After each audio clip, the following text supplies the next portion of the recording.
నమస్కారం దేవుళ్ళో. నేను మీ మురళీకృష్ణ ఎన్ నానే గ్రేట్. మన ఛానల్ పేరు. మనం ఇప్పుడు వెళ్తున్న దేవస్థానం బిదనగిరి పంచముఖ ఆంజనేయ స్వామి దేవస్థానం. ఈ దేవస్థానం ఉన్నది కునిగల్ దగ్గర, కునిగల్ తాలూకు, తుమ్కూరు జిల్లాలో బిదనగిరి పంచముఖ ఆంజనేయ స్వామి దేవస్థానం ఉంది. బెంగళూరుకి 75 కిలోమీటర్ల దూరంలో ఈ దేవస్థానం ఉంది. చాలా విశిష్టత కలిగిన ఈ దేవస్థానం గురించి మనము తెలుసుకుందామండి. చూడండి, ఈ దేవస్థానం దగ్గర వాహనాలు నిలపడానికి మంచి స్థలం ఉంది. చూడండి, చాలా పెద్దగా ఈ స్థలం కూడా మనకి వాహనాలు నిలపడానికి ఎలాంటి ఇబ్బంది లేకుండా ఇక్కడ ఉంది. ఈ దేవస్థానాన్ని నిర్మించిన వారు ధనంజయ స్వామి గురూజీ. ఈ ధనంజయ స్వామి గురూజీ వాళ్ళు చిన్న వయసులో ఉన్నప్పుడు పొలం దగ్గరికి వెళ్ళినప్పుడు పొలంలో పుట్ట పెరిగింటుందంట. ఆ పుట్టని తీసేస్తారు. ధనంజయ స్వామి గురూజీ చిన్నప్పుడు తెలియక తీసేసి వెళ్ళిన తర్వాత మళ్ళీ తర్వాత రోజు మళ్ళీ పొలంలోకి వచ్చినప్పుడు పుట్ట ఎంత తీసేసింటే అంత మళ్ళీ పెరిగింటుంది. ఏమిది అనేసి ధనంజయ స్వామిను తర్వాత వాళ్ళ కుటుంబ సభ్యులు వెళ్ళి ఒక స్వామీజీని కలుస్తారు. కలిసినప్పుడు ఆ పుట్టకి మీరు పూజ చేయండి, మీకు చాలా మంచి జరుగుతుందని ధనంజయ స్వామికి చెప్పి పంపిస్తారంట. ఇప్పుడు మనం చూస్తున్న నంది గురించి మనం తెలుసుకుందామండి. ఇది వచ్చి బసవన్న దేవస్థానం. ఈ బసవన్న దేవస్థానము చూడండి, మనం ఇక్కడ ముందర నుండి చూసినామంటే మనకు శివలింగం తర కానొస్తుంది. చూడండి, శివలింగం తర కానొస్తుంది.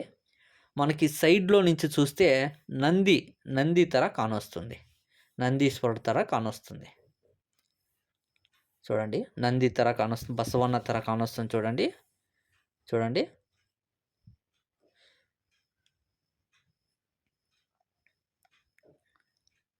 ఇక్కడ ఈ దేవస్థానంలో చూడండి, ఇప్పుడు మనం చూస్తున్నాం కదా, ఇది వచ్చేసి నందికి గోపురం. అదే మనము నందికి గోపురం ఉంటుంది కదా, ఆ గోపురం ఇది మనం ఇప్పుడు చూస్తున్నది.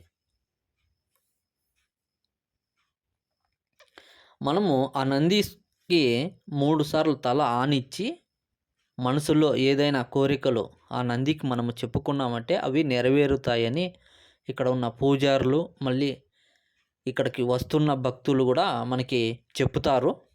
ఇక్కడ చూడండి, పుట్ట కూడా పెరిగింది ఇక్కడ.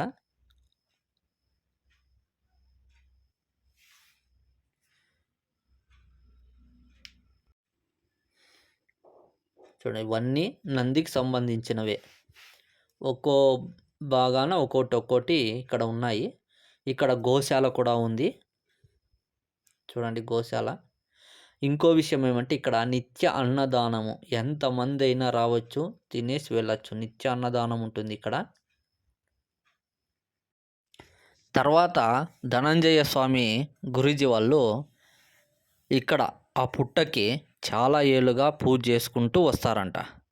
తర్వాత కొన్ని రోజుల తర్వాత ధనంజయ స్వామి గురూజీకి కలలో దేవుడు కనిపించి నేను అక్కడ నిలిచి ఉన్నాను అని చెప్పడంతో అక్కడ పుట్టని క్లీన్గా ఇచ్చేసి పూజ చేసుకుంటా వస్తారంట. ఆ పుట్టని ఇచ్చేసినప్పుడు ఇప్పుడు మనము ఇంతకుముందు నందిని చూసినాము కదా, అక్కడ శబ్దం అనేది వినపడిస్తుందంట. అప్పటి నుండి వీళ్ళకి ధనంజయ స్వామి గురూజీ వాళ్ళకి చాలా కలిసి వస్తుందంట. ఏదైనా ఎక్కడ ఇప్పుడు పొలంలో చేయి పెడితే పొలం అయి వచ్చేది, ఏదైనా కానీ వీళ్ళకి చాలా కలిసి వస్తుందంట ధనంజయ స్వామి గురూజీకి. ఆ విధంగా ఈ దేవస్థానాన్ని నిర్మించి భక్తులకి అనుగుణంగా చేసినారు. ఇక్కడ నిత్య అన్నదానం ఉంటుంది. ఇక్కడ ఎవరైనా రావచ్చు, వచ్చి ఇక్కడ దేవస్థానాన్ని దర్శించుకొని వెళ్ళిన వాళ్ళకు చాలా మంచి జరిగిందంట. ఐశ్వర్యవంతులు కూడా అవుతారంట ఇక్కడ వచ్చి దర్శనం చేసిన వాళ్ళకి. చూడండి మనం ఇప్పుడు చూస్తున్నది పంచముఖ ఆంజనేయ స్వామి. చూడండి.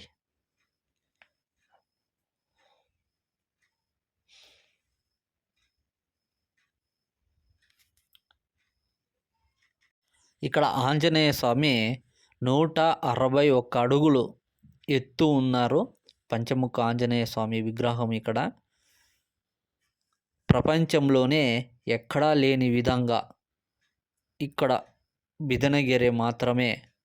చూడండి ఈ దేవస్థానం అంతాను బంగార వర్ణంతో ఉంది. మనం చూస్తున్నాం కదా. చూడండి అంత బంగారు వర్ణము. చాలా విశిష్టత కలిగిన దేవస్థానం ఇది.